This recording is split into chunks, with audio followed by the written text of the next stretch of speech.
Bonsoir, nous sommes ponctuels, mardi 8 octobre 2019. Nous continuons notre lecture de l'interprétation des rêves de Sigmund Freud et nous sommes arrivés au chapitre Le rêve d'angoisse. Bon, ce n'est pas exactement le chapitre, le nom du chapitre, sinon que le nom du chapitre, c'est dans la deuxième partie de l'interprétation des rêves qui s'appelle Psychologie des processus oniriques. Et dans cette deuxième partie, donc des processus, donc il va nous expliquer un petit peu comment, hein, il rentre dans l'explication théorique de le fonctionnement de l'appareil psychique.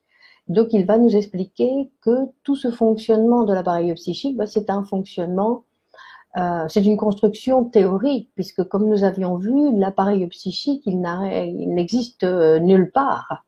D'accord ? Il n'est pas dans un endroit précis, sinon que l'appareil psychique, il va se produire, c'est une production qui a lieu dans une situation psychanalytique.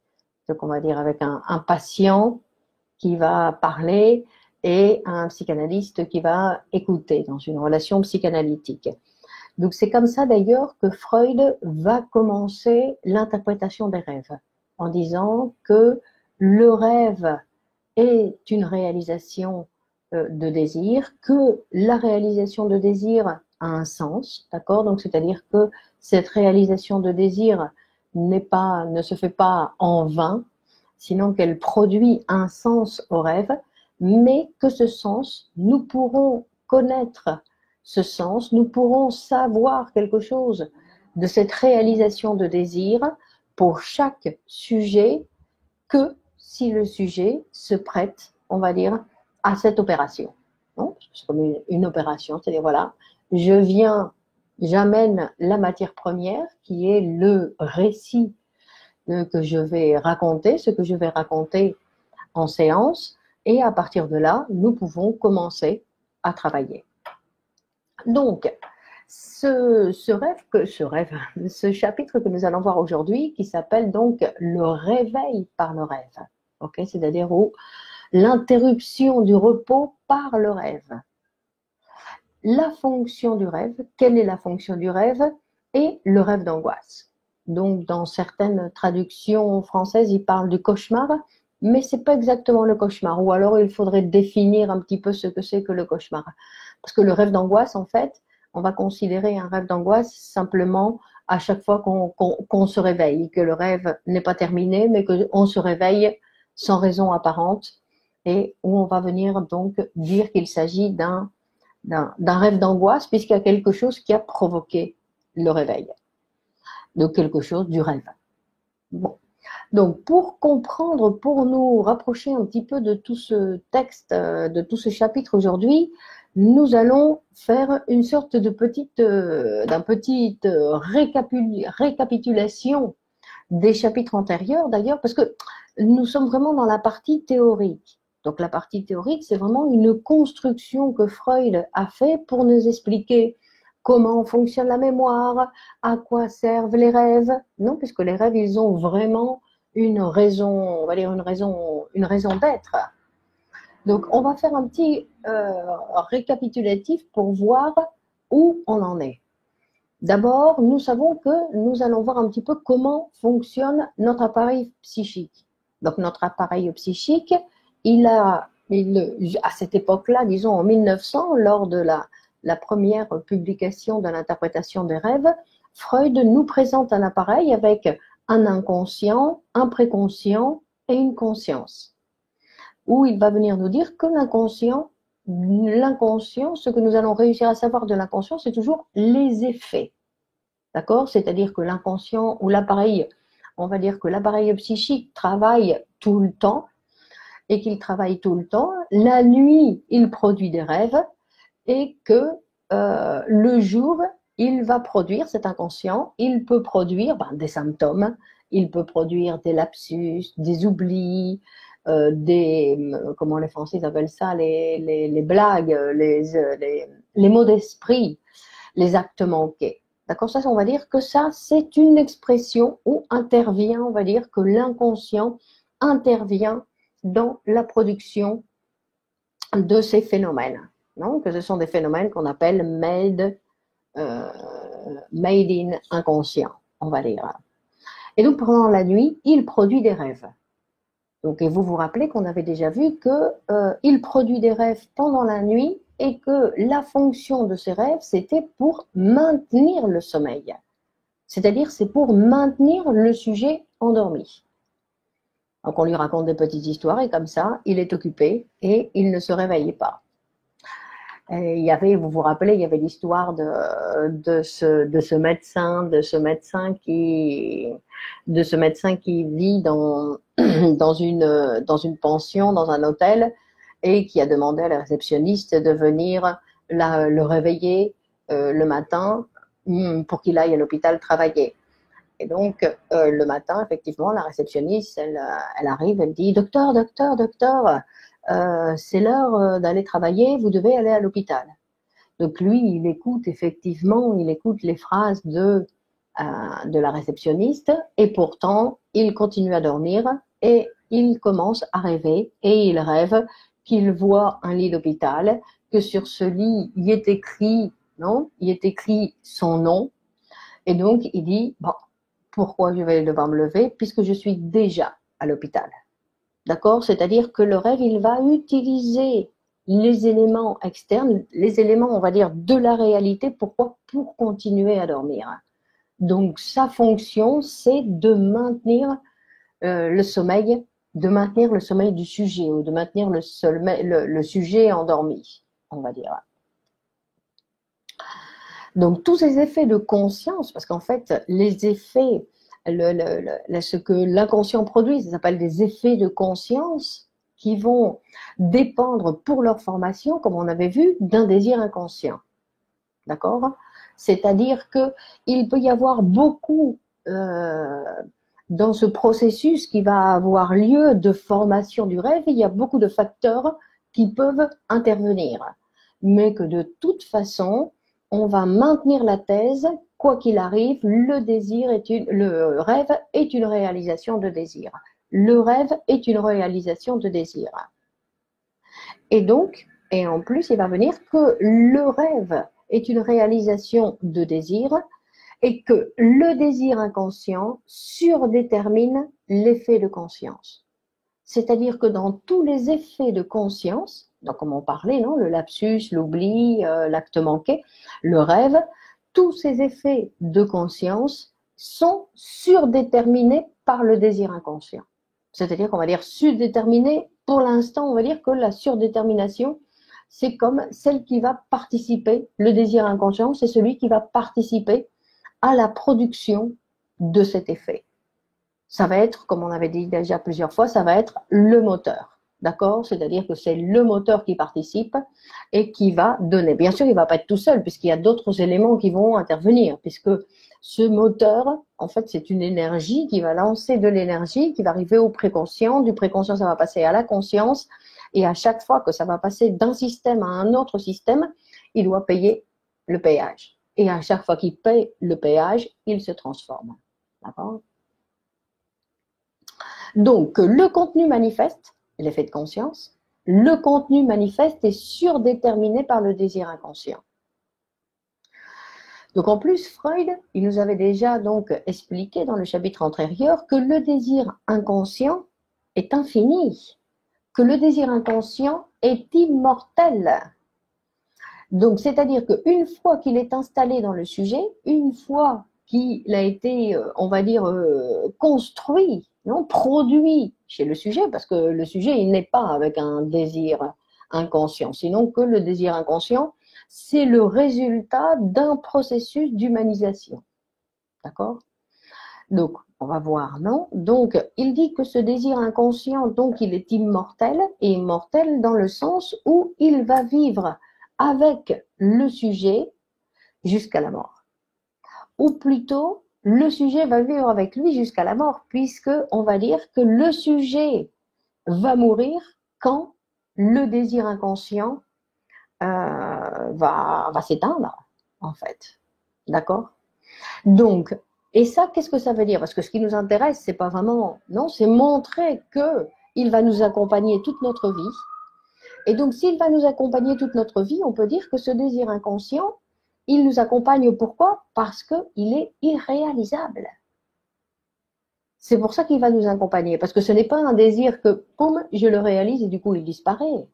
Non, au contraire, donc c'est un désir qui est irréalisable et qui va se répéter sans cesse, puisque c'est notre moteur.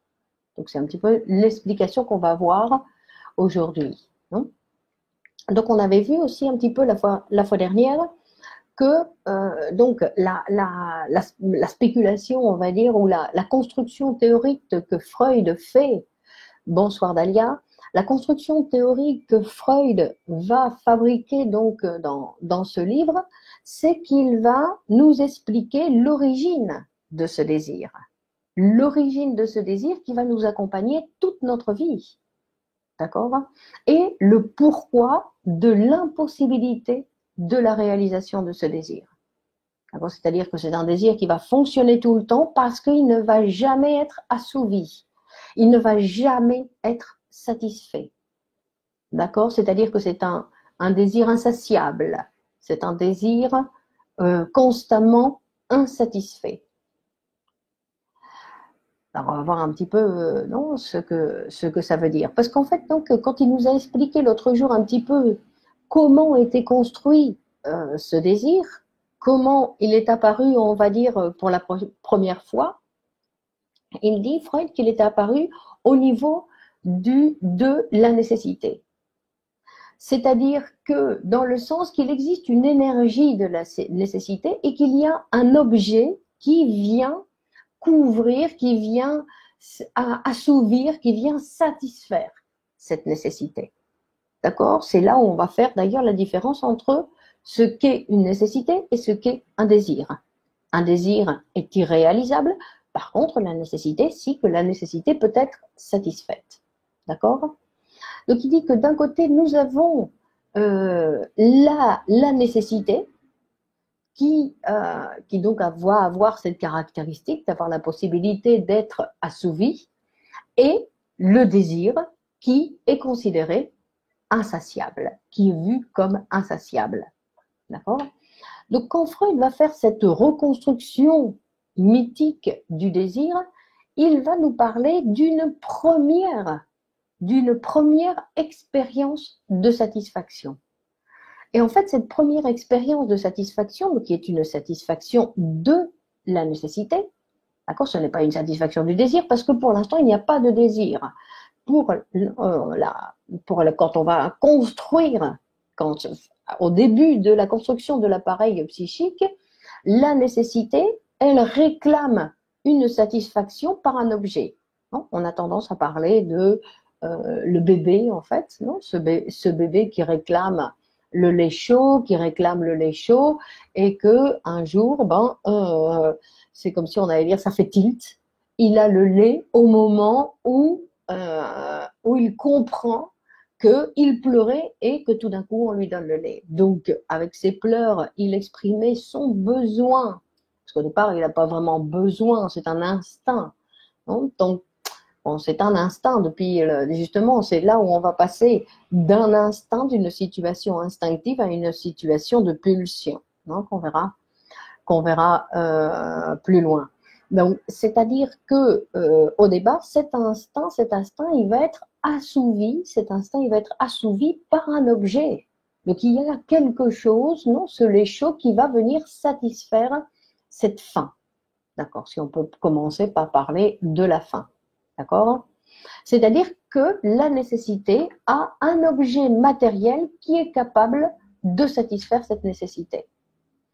Donc, mais nous avions vu aussi, donc dans les chapitres antérieurs, quand on avait fait référence à la régression, donc on avait vu que cette première expérience, non, que notre appareil perceptif, donc notre conscience, non, de la perception, elle est capable donc de recevoir une information, mais que pour la garder, elle est obligée de l'envoyer à une autre instance, dans un autre système qui est le système de la mémoire. Parce que sinon, la réception serait bloquée si notre appareil réceptif doit être libéré régulièrement, hein, ou tout le temps, pour laisser place à une nouvelle, on va dire, pour laisser place à une nouvelle perception. Donc, qu'est-ce qui va se passer? C'est que cette première expérience de satisfaction, elle aussi, elle va passer à la mémoire. C'est-à-dire que c'est une expérience de satisfaction où on va donc avoir la nécessité qui va être satisfaite par un objet. C'est une première expérience de satisfaction. Et cette première expérience de satisfaction, elle va passer dans la mémoire. Donc, comme elle change, quand elle modifie sa place dans le système, elle paye aussi un péage. Donc, elle se transforme. Hein, c'est ce qu'on avait vu dans le processus de régression. Donc, il va y avoir une trace. L'expérience vécue n'existe plus. L'expérience vécue va disparaître, comme toutes les expériences vécues. Mais à sa place, qu'est-ce qu'il va rester? Il va y rester, à la place de l'expérience vécue, il va y rester, bonsoir Sim, il va rester à la place de l'expérience vécue, il va rester quoi? Une trace. Donc nous avons toutes nos traces, on va dire, dans notre vie, nous avons donc accumulé plein de traces, mais celle qui est vraiment très importante, c'est donc cette première expérience de satisfaction. D'accord? Et donc cette première expérience de satisfaction, c'est celle qui va venir nous expliquer le désir inconscient. Parce que le désir inconscient, en fait, il va être créé dans le sens où c'est une énergie qui va rechercher l'expérience, la première expérience de plaisir, la première expérience de satisfaction. D'accord? C'est-à-dire que le sujet va aller essayer de rechercher cette première expérience qui n'existe plus. Vous êtes d'accord? Cette première expérience, elle a disparu, il ne reste que la trace. Mais, on va dire, le désir ne s'intéresse pas à la trace. Ce qu'il veut, c'est retrouver cette première expérience. Donc, c'est pour ça qu'il est immortel, parce qu'il cherche quelque chose qui n'existe plus. Et pourtant, qui le met en marche. C'est ça, le désir. C'est pour ça qu'on dit que le désir, à la base, il est basé sur cette première expérience de nécessité, mais qui va se transformer donc après en désir, puisqu'il va chercher quelque chose qui n'existe plus. Que cette première expérience du sein maternel avec le lait chaud, aujourd'hui l'adulte, même si cette expérience c'est le moteur, aujourd'hui, même avec un sein, même avec le lait chaud, ça ne va pas satisfaire son désir. D'accord? C'est-à-dire que si on pense, selon la construction théorique de Freud, que cette première expérience de satisfaction est en relation donc avec la faim et la satisfaction de la faim, même si aujourd'hui on arrivait à répéter cette première expérience, impossible. Parce qu'aujourd'hui, ce n'est plus ça, sinon c'est les traces de ça. D'accord? C'est pour ça que cette première expérience, comme elle est irrécupérable, de la même façon que l'expérience est irrécupérable, le désir inconscient est insatiable. D'accord? C'est-à-dire que c'est le pourquoi le désir inconscient est irrécupérable. Et c'est donc ce processus qui nous humanise.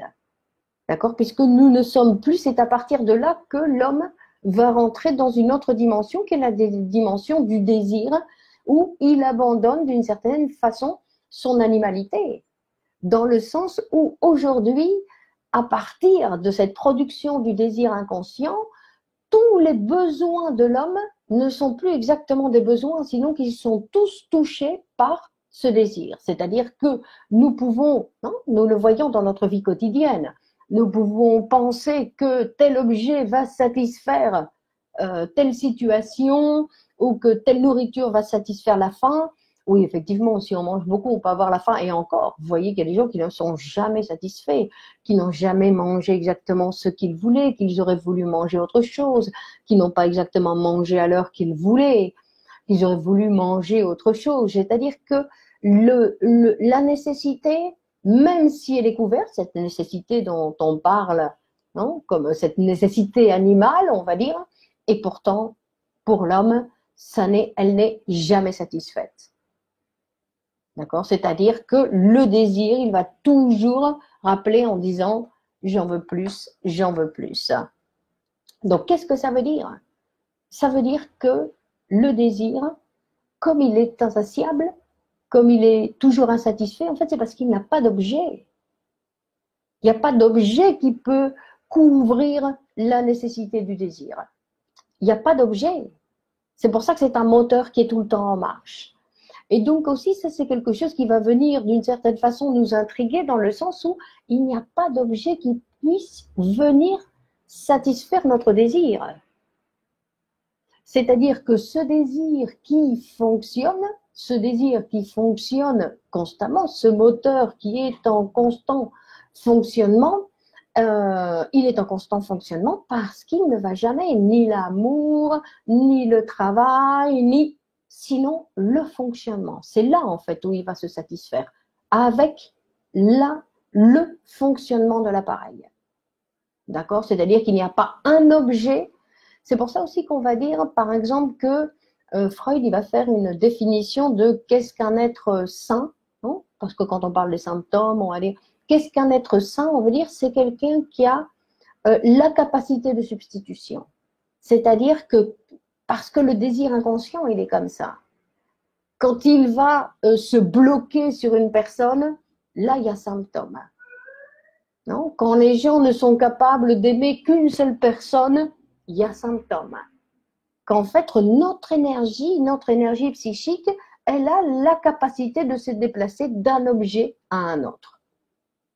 D'accord? Et donc, nous avons la possibilité de remplacer l'objet. Nous avons perdu l'objet qui nous intéressait. L'objet que nous avions, on va dire, que nous avions, bon là, je suis en train de mélanger d'autres termes, mais que nous avions entouré de notre libido et qui faisait partie de notre appareil pratiquement.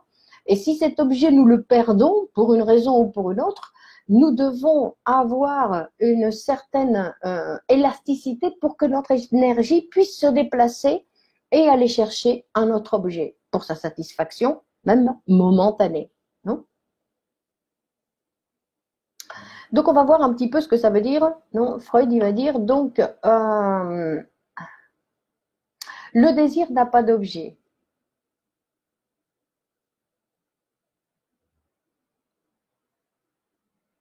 Donc, il dit qu'en fait, l'objet, même s'il cherche le désir, même s'il cherche un objet pour venir le satisfaire, il se rend compte que quand il a obtenu l'objet, que c'était pas ça. Non, vous voyez, quand on dit oui, il faut satisfaire ses rêves dans la vie, mais on satisfait un rêve et puis on se retrouve en disant et alors maintenant quoi? Qu'est-ce que je fais? Je dois fabriquer un nouveau rêve pour continuer. Parce que c'est pas que ça y est, maintenant j'arrive à la satisfaction et j'ai plus besoin de bouger. Non, il faut reproduire un nouveau rêve. Non, je veux dire des projets. Non, quand on parle des projets, des objectifs dans la vie, donc de pouvoir avoir la possibilité de passer d'un projet à un autre, d'un objectif à un autre, parce que c'est comme ça que fonctionne notre machine mentale. Et donc, parce qu'il va continuer toujours à chercher et à vouloir répéter cette première expérience de satisfaction. Et que cette première expérience de satisfaction ne peut pas se répéter. D'accord? Et que cette première, c'est pour ça qu'on dit que cette première expérience de satisfaction ou de première expérience de plaisir, en fait, elle va inaugurer le désir chez l'être humain. D'accord? Donc ça, c'est une construction théorique, d'accord, qui va donc inaugurer le désir chez l'être humain, ce qui veut dire qu'il va commencer son chemin de d'homonisation, c'est-à-dire de civilisation, d'accord, qui va commencer son chemin dans la civilisation. Donc c'est là où nous avons donc notre désir qui va chercher, qui va chercher, qui va chercher, qui va chercher, qui va chercher, et qui ne va jamais trouver. D'accord? C'est-à-dire que il est impossible de trouver, enfin, dans le sens où on va le trouver, poum, et après il faut continuer à chercher. Il faut continuer à chercher, hein, dans ce sens-là.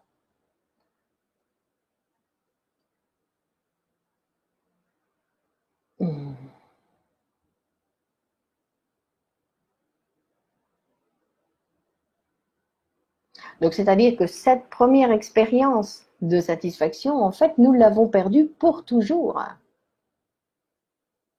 D'accord? Puisqu'elle est rentrée dans le système de la mémoire et qu'elle a laissé sa trace. Mais que notre première expérience, elle a disparu. Elle n'existe plus. Donc, c'est pour ça que, non, cette recherche est infinie et qu'il ne va jamais aboutir. Donc, ensuite, on va voir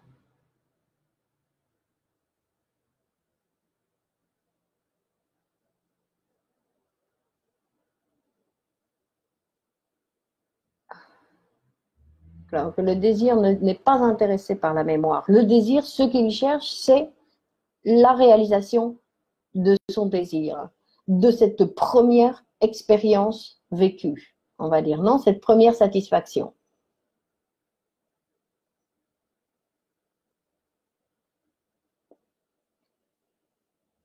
Donc, Freud, vous vous rappelez qu'aussi que dans le chapitre antérieur, il avait fait référence en disant que, donc c'est pour ça qu'on parle d'un désir qui est invincible.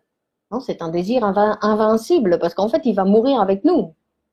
Donc, et Freud, il parle de ces désirs de notre inconscient qui sont toujours en activité, qui sont immortels. D'accord? Et ce sont des désirs qui nous rappellent ces titans de la légende, non? Qui sont sur lesquels, non, qui étaient ensevelis, qui ont été ensevelis sous les montagnes, mais qui continuent comme les dieux, non, à continuer en fait à trembler, qui sont comme des tremblements, non, pour les légendes. Et Freud y fait référence, il dit que c'est comme des dieux qui ont été enterrés, mais qui sont toujours vivants. C'est ça le désir, comme des dieux qui ont été enterrés, mais qui sont toujours vivants. Et ça, qu'est-ce que ça veut dire? Ça veut dire que même si le désir est réprimé, qu'il va chercher à s'exprimer, qu'il va sortir, qu'il va s'exprimer, tôt ou tard, il va s'exprimer. Alors, où il va s'exprimer par des conduits, on va dire, habituels, ou il va s'exprimer par des actes manqués, par des rêves, par des symptômes, par des hallucinations. Non? Donc, c'est-à-dire que il va toujours être cette tentative à la réalisation. Parce que si le sujet il accepte que son objet n'existe pas, qu'il n'a pas à s'approprier, on va dire, d'un objet, non, à laisser l'énergie circuler, il n'a pas besoin autant de réprimer. D'accord? C'est pour ça qu'il est nécessaire de parler, d'avoir la capacité de parler, de laisser parler l'inconscient. Parce qu'une séance psychanalytique, c'est ça, c'est venir laisser parler l'inconscient. Donc après, quand Freud dit, bon, mais qu'est-ce qu'on va faire avec ce désir où on dit que donc la seule chose qu'il veut, lui, c'est s'exprimer, qu'il n'a pas d'objet et que la seule chose qu'il cherche, c'est s'exprimer, s'exprimer. Il dit, et pourtant, nous promenons dans la vie en disant, mais si, moi, j'aime mon mari, j'aime ma femme, j'aime mes enfants, ce sont des objets qui viennent satisfaire, on va dire, mon désir. Donc, qu'est-ce que ça veut dire, ça, que le désir n'a pas d'objet? Et en fait, Freud, donc, il va l'expliquer ici dans ce chapitre. Et en fait, il va nous expliquer que ce n'est pas exactement que le désir n'est pas d'objet, c'est-à-dire que le désir inconscient, il n'a pas d'objet. Mais que le désir inconscient, il est toujours en relation avec le désir préconscient, parce que le désir inconscient tout seul, il n'existe pas. Non, nous sommes dans un appareil où il y a tous les éléments. Et tous les éléments sont toujours présents. C'est-à-dire, rappelez-vous que tous les mécanismes de l'appareil fonctionnent tout le temps, qu'il n'y a pas d'appareil qui fonctionne mal, qu'il n'y a pas d'appareil qui vieillisse. C'est-à-dire que notre appareil mental a cette possibilité. C'est pour ça qu'on dit que le désir meurt qu'à la fin, meurt qu'avec nous. C'est-à-dire que le sujet va continuer à désirer jusqu'à la fin. Quand on pense que tout le troisième âge n'a plus les mêmes désirs, c'est parce qu'on est en train de les endormir. Mais sinon, ils ont les mêmes désirs que quand ils étaient jeunes. D'accord? Le désir mental ne meurt pas. Le corps ne fonctionne plus comme quand on avait 20 ans. Mais le désir inconscient, il continue à fonctionner comme quand on avait 20 ans. Donc, ce qu'il vient nous dire, c'est que donc, dans cet appareil, le sujet psychique, il a un désir inconscient et en plus, il a un désir préconscient. En plus, il a une organisation du moi. Donc, et en plus, cet appareil, il a un contact avec la réalité extérieure. C'est-à-dire que c'est un appareil où tous ces éléments sont inclus. Donc, dans ce chapitre, Freud, il va nous présenter, je ne sais plus si on l'avait déjà vu, mais il va nous présenter la conscience comme un organe perceptuel, mais comme un organe perceptuel double.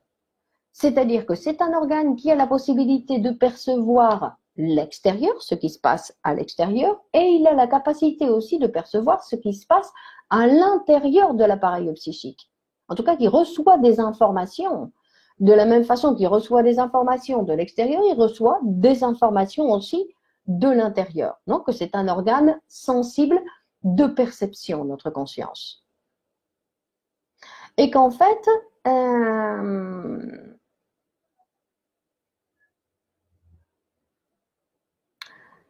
donc, c'est pour ça que pour que un désir préconscient, un désir préconscient ne peut pas produire un rêve, parce que le rêve, c'est précisément l'abolition de la conscience nocturne. C'est-à-dire que le rêve, il va endormir la conscience, il va endormir cet organe perceptuel. D'accord? Donc, c'est ici où le rôle du préconscient va être très important puisque le désir préconscient, il a comme objectif de ne pas réveiller. C'est lui le responsable, c'est le désir préconscient qui est le responsable du réveil du sujet ou de maintenir le réveil, maintenir le sujet endormi. D'accord? Ça, c'est un désir du préconscient. Donc, on voit que dans, on va dire que dans, non, pardon, que pendant le sommeil, cet organe perceptuel double de l'extérieur et de l'intérieur, il s'endort, il va diminuer son intensité, d'accord? Et pendant le rêve. Et donc, c'est le désir préconscient qui va être, on va dire, d'une certaine façon, aux commandes. Et le rôle du désir préconscient pendant le rêve, c'est de maintenir le sujet endormi. Donc, qu'est-ce qu'il doit faire? Il doit le tromper, lui raconter des histoires que la conscience endormie va tolérer, on va dire. Donc, c'est pour ça qu'on va dire que le désir, les désirs qui, quand on parlait, par exemple, des rêves, des désirs, ou ce rêve que j'ai l'habitude de répéter, ce rêve de la soif de Freud, où Freud, il rêve qu'il a soif, et donc, il va rêver qu'il va satisfaire cette soif dans la réalité psychique. Non, cette réalisation de désir, c'est la réalisation d'un désir préconscient. D'accord? Ce n'est pas un désir inconscient. Le désir inconscient, rappelez-vous, c'est une construction théorique, c'est-à-dire que nous ne serons jamais, nous le savons théoriquement, mais à l'inconscient, nous n'avons pas accès. Nous n'avons accès à l'inconscient que par le travail de l'interprétation, dans le cadre de situations psychanalytiques. Donc, il va nous dire que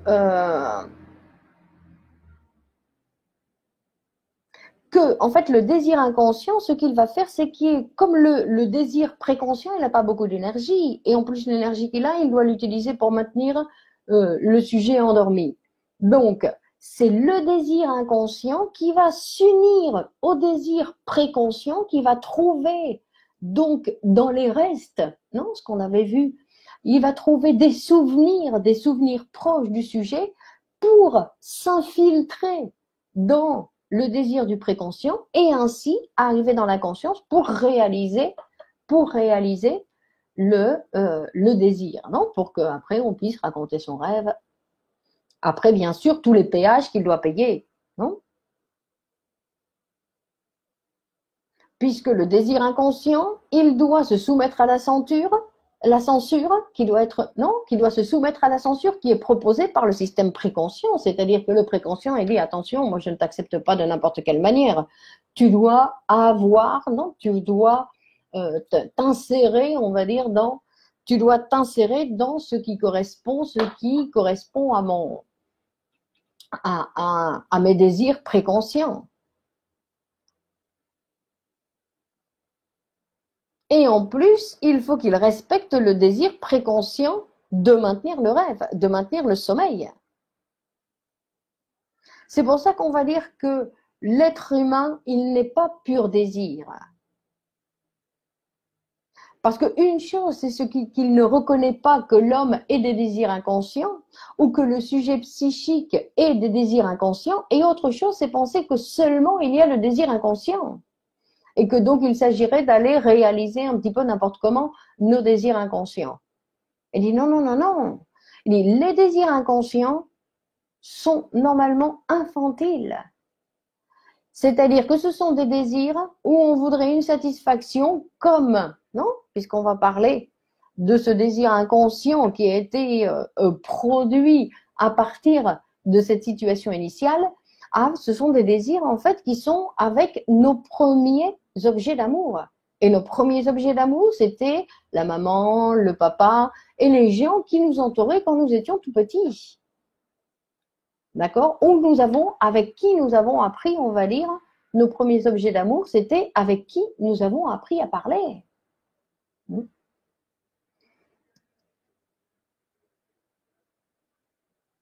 Et dit que l'homme a la capacité pour que ce désir inconscient trouve des modes d'expression différents à ce qu'il avait imaginé.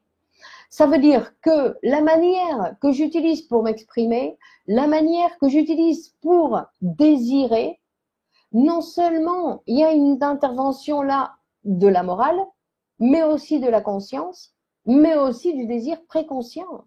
Donc c'est-à-dire qu'il y a tout ça qui va rentrer en jeu, non, pour l'expression du rêve. Dans le cas du rêve, donc maintenir le repos. Si le rêve ne maintient pas le repos, ben, le sujet se réveille et le rêve est fini. D'accord? C'est-à-dire que pour pouvoir continuer à rêver, je dois respecter le désir préconscient et maintenir le sommeil. C'est-à-dire que si je veux continuer à dormir, je dois rêver de telle manière pour ne pas perturber le désir de dormir. Parce que si je perturbe le désir de dormir, j'arrête de rêver et je me réveille. Donc, pour me soumettre au désir préconscient de dormir, il faut savoir que la censure, non, pendant la nuit, elle aussi, tout comme la conscience, en fait, elle diminue son rôle, mais elle continue à fonctionner. C'est-à-dire que il faut, pour le désir préconscient, doit continuer à respecter certaines conditions. C'est-à-dire que pour le travail de la censure, donc on avait vu, il va donc se déformer, il va donc se condenser, il va donc, non, on avait vu la mise en scène et l'élaboration secondaire, c'est-à-dire qu'il va travailler une présentation. Donc si la fonction du rêve, c'est de préserver le repos, dit Freud, quand est-ce que cette condition n'est pas respectée? Parce que si tout le mécanisme de dormir est fondamenté sur ce désir préconscient de dormir, c'est-à-dire puisque je rêve pour continuer à dormir, pour que je puisse maintenir le repos, donc il y a un rêve particulier qui ne respecte pas ce désir préconscient. Et ce désir préconscient, donc ce rêve particulier, c'est le rêve d'angoisse. C'est ce qu'on va appeler le rêve d'angoisse. Et quelle est la particularité du rêve d'angoisse? Qu'il provoque le réveil. D'accord? C'est-à-dire que c'est quelque chose qui va venir rompre cet équilibre qui est maintenu. Et donc Freud, il va nous dire que ça, c'est un rêve. Le rêve d'angoisse, en fait, il est plus en relation avec l'angoisse qu'avec le rêve. Donc lui, parce que quand il voit, non, parce que quand il voit, il dit non, le rêve est comme une réalisation de désir, le rêve est comme une réalisation de désir, le rêve est le gardien du sommeil.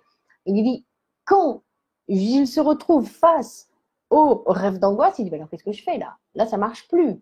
Là, il y a quelque chose où je ne peux plus dire qu'il est le gardien du sommeil, je ne peux plus dire que c'est une réalisation de désir, donc comment je vais le penser?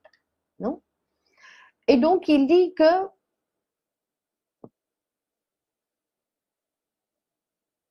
donc il va nous dire que le rêve d'angoisse, il est plus en relation avec l'angoisse qu'avec le rêve. Et donc ici, il va faire une sorte de parenthèse sur l'angoisse, qui est une situation qui vient briser l'équilibre, qui vient rompre, en fait, d'une certaine façon, le mécanisme. Parce qu'il dit qu'en fait, la première angoisse, elle est en relation avec d'intenses désirs sexuels. Mais d'intenses désirs sexuels avec les personnes qui ne correspondent pas. Non, quand on va parler des désirs sexuels infantiles, c'est-à-dire avec le papa, avec la maman, avec ce qui est interdit. Non? Parce que ce sont des désirs, en plus des désirs intenses et des désirs que je ne comprends pas, qui excèdent ma capacité de pouvoir les dominer. Et en plus que je rejette parce qu'ils sont interdits. Non?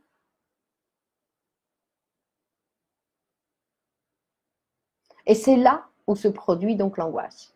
Parce que je me retrouve dans une situation que je ne comprends pas, une situation très intense, une situation qui ne convient pas, donc que je rejette, et c'est ça qui produit l'angoisse.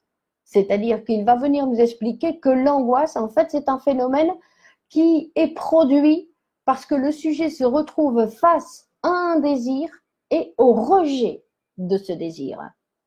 Poum, production d'angoisse. D'accord? Parce qu'il y a en fait ces deux éléments comme si qu'ils luttaient l'un avec l'autre et donc il n'y en a aucun des deux qui gagne, sinon qu'ils produisent l'angoisse.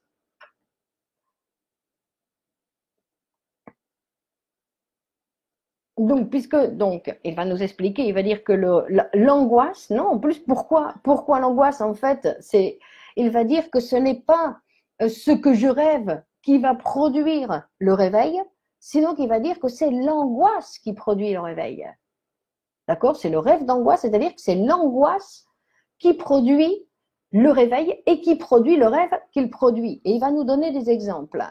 Donc, il va dire que c'est donc l'angoisse qui vient comme une rupture sur l'équilibre du sujet, non, qui allait réaliser ce désir, non, et en fait, qui n'a pas pu le réaliser parce qu'il a vu que cette intensité, elle était intolérable.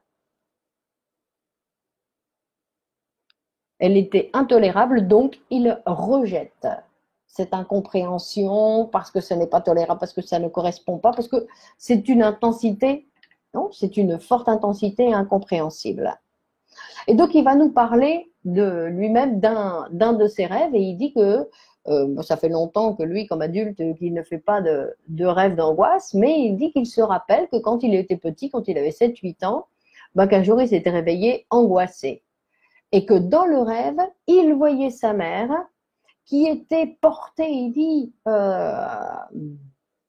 et qui était emmenée dans sa chambre par 2 ou 3 personnes avec des becs d'oiseaux, il dit, non? Et qu'ensuite, ils allaient en fait l'allonger sur son lit.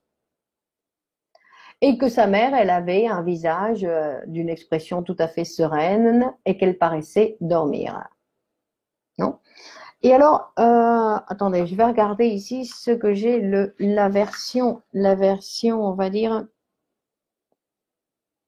Il dit, j'ai vu que ma mère était amenée à la maison, qu'elle était dans sa chambre par 2 ou 3 personnes avec des becs d'oiseaux et qu'ensuite il l'allongeait dans le lit, que son visage montrait une expression sereine comme si elle était endormie. et que en fait, donc il avait 7 ou 8 ans et qu'il s'est réveillé en pleurant et en criant. En pleurant et en criant, et qu'il a même réveillé ses parents. Et en fait, donc lui, il va venir associer, il va dire les longues figures avec des becs d'oiseaux et enveloppées de tuniques particulières, il dit c'est une réminiscence d'une illustration de la Bible de Philippson, il dit Freud, et qui croit que ça correspond à un relief égyptien qui montrait plusieurs dieux avec une tête d'aigle. Et en fait, donc, il va continuer à associer, qui continue à associer donc sur ce rêve, et il continue à associer, en fait, il dit 30 ans après ou 27 ans après. D'accord? C'est-à-dire qu'il va prendre son rêve de quand il avait 7-8 ans et il va l'analyser dans l'actualité. Et donc, en fait, il va nous dire que le mot vulgaire, ah non, non, non, que le mot de oiseau est l'expression vulgaire de l'acte sexuel. Il dit qu'en allemand, ce sont des mots qui sont très semblables.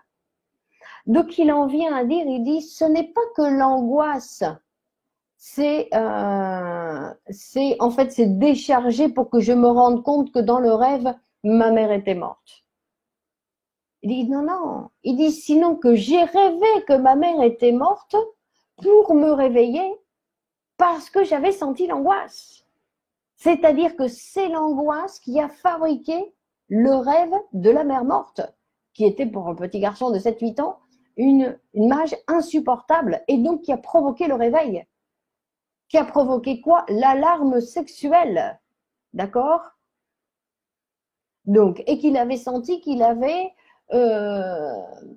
Non, parce que en fait, c'est le processus du rêve pour maintenir le réveil en fait qui a échoué. Mais parce que l'énergie sexuelle incompréhensible, indomptable et qu'il a refusé, il dit c'est ça qui a provoqué l'angoisse. C'est-à-dire qu'il a vu, qu'il s'est rendu compte qu'il s'agissait non de cette et donc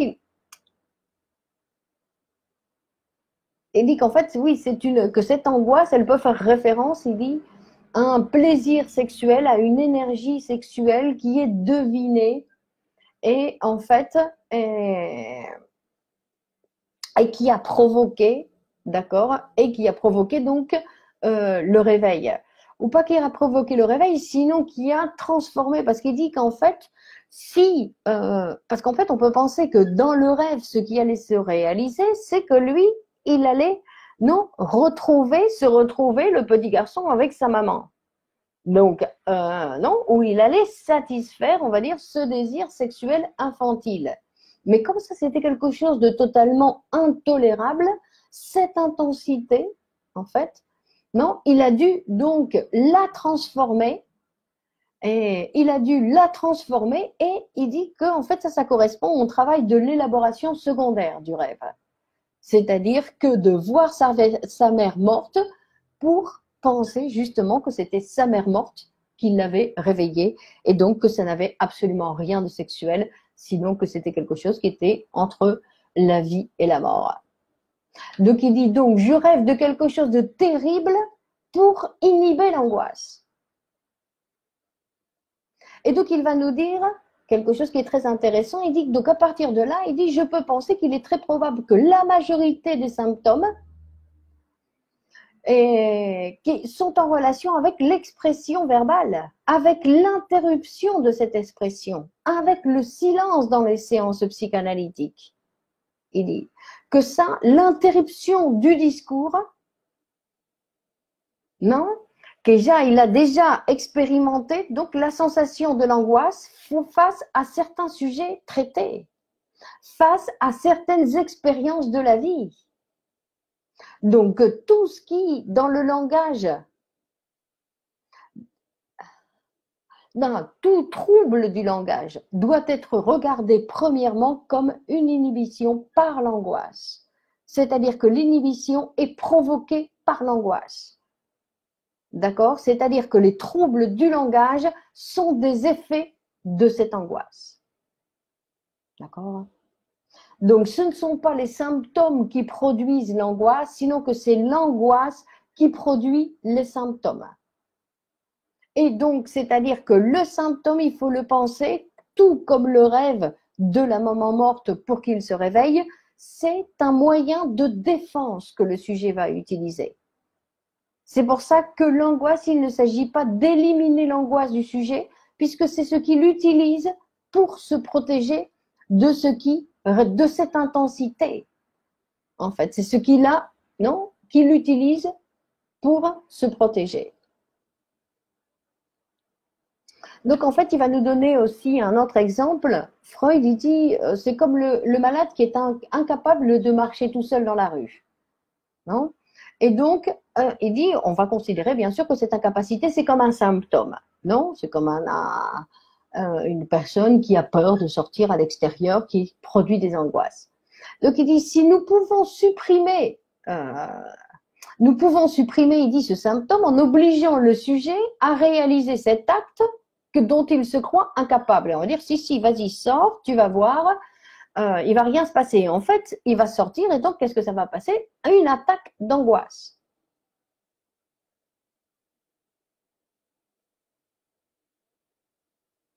Donc, il dit, en fait, le symptôme, on voit clairement que le symptôme a été créé précisément pour éviter le développement d'angoisse. D'accord? Donc, ne pas vouloir sortir dans la rue, c'est le symptôme. Mais c'est le symptôme qui vient me protéger de quoi? De l'angoisse qui pourrait surgir. D'accord? Et nous avons vu donc que cette angoisse, elle surgit parce que je me retrouve face à un désir que je considère intolérable, que je ne suis pas capable de tolérer. C'est une intensité, c'est un désir trop intense, on va l'appeler, d'une certaine manière, donc je le rejette. Et dans cette transaction, qu'est-ce qui se produit? L'angoisse. C'est-à-dire que c'est une grande quantité d'énergie sexuelle qui est rejetée, qui produit l'angoisse. D'accord? Et donc qui peut provoquer en plus des symptômes, puisque l'angoisse va provoquer des symptômes. Puisque le symptôme, en fait, il exprime la résistance au désir, mais il exprime aussi le désir. Il exprime les deux choses, non? L'envers et le décor. Donc il donne un exemple, non? Mais là, ça, il donne un exemple en disant, c'est-à-dire que je vais te tuer, mais dans le geste, mon bras se paralyse dans cette position. Je suis sur le point de réaliser mon désir de te tuer, mais en même temps, je refuse. Je rejette ce désir. Donc, poum, on va dire bras paralysé. D'accord? Donc, j'obtiens quoi comme symptôme? Le bras paralysé. C'est-à-dire, c'est le dégoût à cette compulsion, non, qui est si horrible de penser que je peux avoir envie de tuer quelqu'un. Il dit quand c'est quelque chose de tout à fait commun chez tous les hommes. Donc, il va nous dire que